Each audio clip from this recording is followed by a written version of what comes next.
దగ్గర Gayatri cooperative urban bank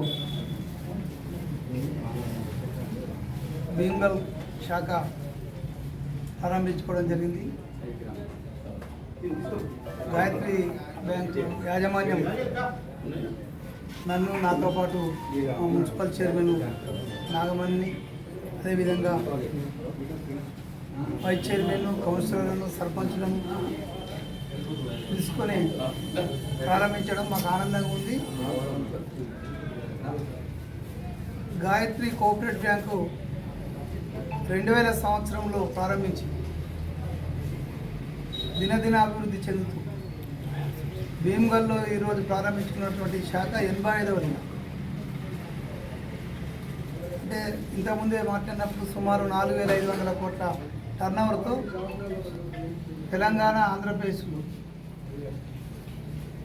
శాఖలతో నిర్వహిస్తున్న bank మరింత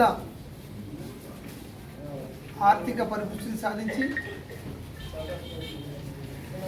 ఈరోజు ప్రపంచవ్యాప్తంగా బ్యాంకింగ్ రంగంలో ఒక తీవ్రమైన పోటీ ఉన్న సందర్భంలో కోఆపరేటివ్ బ్యాంకులు కూడా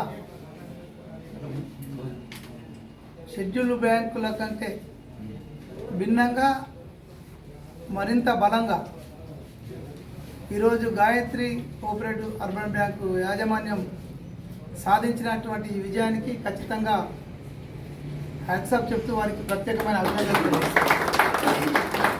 రాబోయే కాలంలో ఈ భీమ్గల్ బ్రాంచ్ ద్వారా మంచి వ్యాపారము, అదేవిధంగా డిపాజిట్ల సేకరణ, ఇక్కడ ఉన్నటువంటి వినియోగదారులకు ఉపయోగపడే విధంగా ముందుకు తీసుకెళ్లాలని ఆ బ్యాంకు యాజమాన్యాన్ని కోరుకుంటూ ఖచ్చితంగా మరొకసారి ఈ బ్యాంకు ఉన్నతిని ఆ భగవంతుడు ఎల్లవేళలా మరింత ఉన్నత స్థానానికి తీసుకెళ్లాలని